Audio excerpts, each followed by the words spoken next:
On October 1st, 2025, Florida Highway Patrol spotted a white Honda speeding on the shoulder of I-95 in North Miami-Dade. The driver, 19-year-old Abel Campos from Hialeah, refused to stop, weaving through traffic and even driving the wrong way down the interstate. He tore through a construction zone. In the end, troopers ended the chase with a police maneuver.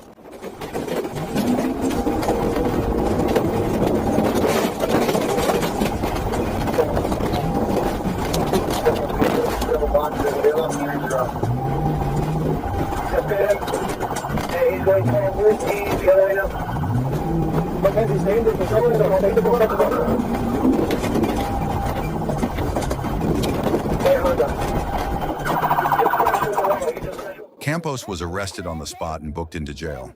He now faces charges of fleeing and eluding police at high speed, reckless driving with property damage, and other traffic violations.